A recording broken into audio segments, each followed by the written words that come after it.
ಚಿಕ್ಕಬಳ್ಳಾಪುರ ನಗರದ ಬಿಬಿ ರಸ್ತೆಯ Suma agro seeds ಅಂಗಡಿ ಮುಂಭಾಗ ಜೂನ್ 4ರಂದು ಅಂಬೇಡ್ಕರ್ ಕಾಲೋನಿ ನಿವಾಸಿ ಶ್ರೀಕಾಂತ್ ಎಂಬುವವರನ್ನು ಕಲ್ಲಿನಿಂದ ತಲೆಗೆ ಜಜ್ಜಿ ಭೀಕರವಾಗಿ ಕೊಲೆ ಮಾಡಲಾಗಿತ್ತು. ಈಗ ಕೊಲೆ ಪ್ರಕರಣ ಭೇದಿಸಿರುವ ಚಿಕ್ಕಬಳ್ಳಾಪುರ ನಗರ ಠಾಣೆ ಪೊಲೀಸರು ದೊಡ್ಡಬಳ್ಳಾಪುರ ಮೂಲದ ನರಸಿಂಹಮೂರ್ತಿ ಅಲಿಯಾಸ್ ಕೆಂಪ ಹಾಗೂ ಅವನ ಪ್ರಿಯತಮೆ ಲಕ್ಷ್ಮೀದೇವಿ ಎಂಬುವವರನ್ನು ಬಂಧಿಸಿ ವಿಚಾರಣೆ ನಡೆಸಿದರು.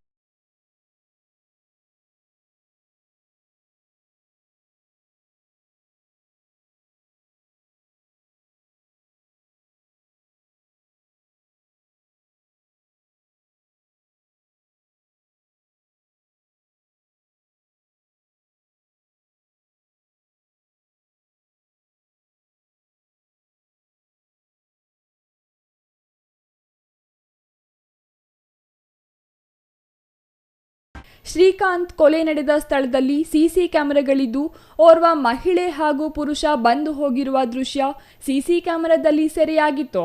ಪೊಲೀಸರು ತನಿಖೆ ಕೈಗೊಂಡಿದ್ರು. ಚಿಕ್ಕಬಳ್ಳಾಪುರ ನಗರದ ರೈಲ್ವೆ ನಿಲ್ದಾಣದ ಬಳಿ ಕಾಣಿಸಿಕೊಂಡ ಇಬ್ಬರನ್ನು ಅನುಮಾನಗೊಂಡ ಪೊಲೀಸರು ಕರೆತಂದು ಅವರದೇ ರೀತಿಯಲ್ಲಿ ತನಿಖೆ ಶುರು ಮಾಡಿದ್ದಾರೆ. ಆಗ ಆರೋಪಿಗಳು ಬಾಯಿ ಬಿಟ್ಟಿದ್ದಾರೆ. ಮೃತ ಶ್ರೀಕಾಂತ್ ಜೂನ್ 3ರಂದು ರಾತ್ರಿ ಆರೋಪಿಗಳು ಮಲಗಿದ್ದ ಜಾಗದ ಬಳಿ ಹೋಗಿ ಲಕ್ಷ್ಮೀದೇವಿಯ ಮೇಲೆ ಬಲಾತ್ಕಾರಕ್ಕೆ ಯತ್ನಿಸಿದಾನಂತೆ. ಇದರಿಂದ ಕೆರಳಿದ ಆಕೆಯ ಪ್ರಿಯಕರ ಶ್ರೀಕಾಂತ್ನನ್ನು ಕಲ್ಲಿನಿಂದ ಜಜ್ಜಿ ಮರ್ಮಾಂಗಕ್ಕೆ ಒದ್ದು ಅಲ್ಲಿಂದ ಎಸ್ಕೇಪ್ ಆಗಿದ್ದು ಕೊಲೆ ರಹಸ್ಯ ಬಯಲಾಗಿದೆ. ಎಲ್ಲರಿಗೂ ನಮಸ್ಕಾರ.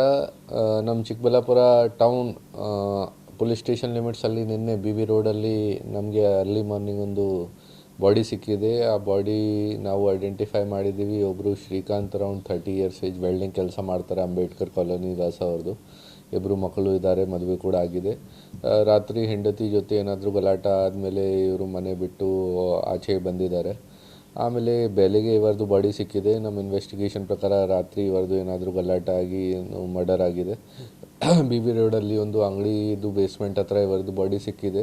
ಅಲ್ಲಿ CCTV ವಗೇರೆ ಕೂಡ ಇತ್ತು. ನಾವು ಎಲ್ಲ ಇನ್ವೆಸ್ಟಿಗೇಷನ್ ಮಾಡಿಕೊಂಡು ಈಗ ಆರೋಪಿಗೆ ಅರೆಸ್ಟ್ ಮಾಡಿದ್ದೀವಿ. ಒಬ್ಬರು ಆರೋಪಿ ಸಿಕ್ಕಿದೆ ನಮಗೆ. ಅವ್ರದ್ದು ಹೆಸರು ನರಸಿಂಹಮೂರ್ತಿ ಅಲಿಯಾಸ್ ಕೆಂಪ. ಅವರು ಬಸ್ ಕಂಡಕ್ಟರ್ ಆಗಿ ಕೆಲಸ ಮಾಡ್ತಾರೆ ಮತ್ತು ರೆಗ್ಯುಲರ್ ಆಗಿ ಜಾಸ್ತಿ ಕುಡಿತೀರ, ಆಲ್ಕೋಹಾಲಿಕ್ ಥರ ಇದ್ದೀರಾ. ಸೊ ಅವರು ಮತ್ತು ಜೊತೆಗೆ ಯಾರು ಒಬ್ಬರು ಲೇಡಿ ಆ ಜಾಗಕ್ಕೆ ರಾತ್ರಿ ಟೈಮ್ಗೆ ತುಂಬ ಕುಡಿದ್ಬಿಟ್ಟು ಅಲ್ಲಿ ಮಲಗಿದ್ದಾರೆ. ಆ ಟೈಮ್ಗೆ ಇವರು ಕೂಡ ನಮ್ಮ ವಿಕ್ಟಿಮ್ ಶ್ರೀಕಾಂತ್ ಕೂಡ ಆ ಜಾಗಕ್ಕೆ ಹೋಗಿದ್ದಾರೆ. ಆ ಟೈಮ್ಗೆ ಏನಾದರೂ ಗಲಾಟ ಆಯಿತು. ಆ ಲೇಡಿ ಅಲ್ಲಿಂದ ಬಿಟ್ಟು ಬೇರೆ ಜಾಗ ಆಚೆ ಹೋಗಿದ್ದಾರೆ. ಮತ್ತು ಈ ಇಬ್ಬರು ಜನ ಶ್ರೀಕಾಂತ್ ಮತ್ತು ನರಸಿಂಹಮೂರ್ತಿದು ಗಲಾಟೆ ಸ್ಟಾರ್ಟ್ ಆಗಿದೆ. ಆ ಟೈಮ್ಗೆ ಶ್ರೀಕಾಂತ್ ಮೇಲೆ ಅಟ್ಯಾಕ್ ಮಾಡಿದ್ದಾರೆ ನರಸಿಂಹಮೂರ್ತಿ. ಅಲ್ಲಿ ಒಂದು ಕಲ್ಲಿತ್ತು, ಕಲ್ಲಿಂದ ಅವರಿಗೆ ಹೊಡೆದಿದ್ದಾರೆ. ಪ್ರೀತಿಸಿ ಮದುವೆಯಾಗಿ ಇಬ್ಬರು ಮಕ್ಕಳು, ಸುಂದರಿ ಅಂತ ಪತ್ನಿ ಇದ್ದರು. ಪತ್ನಿಯ ಜೊತೆ ಜಗಳ ಮಾಡಿಕೊಂಡು ಮನೆಯಿಂದ ಆಚೆ ಬಂದ ಶ್ರೀಕಾಂತ್ ಬೇರೆ ಮಹಿಳೆಯ ಮೇಲೆ ಕಣ್ಣು ಹಾಕಿ ಕೊಲೆಯಾಗಿದ್ದು ಮಾತ್ರ ವಿಪರ್ಯಾಸ. Thoudanahalli Ramesh, CTV news, Chikkaballapur.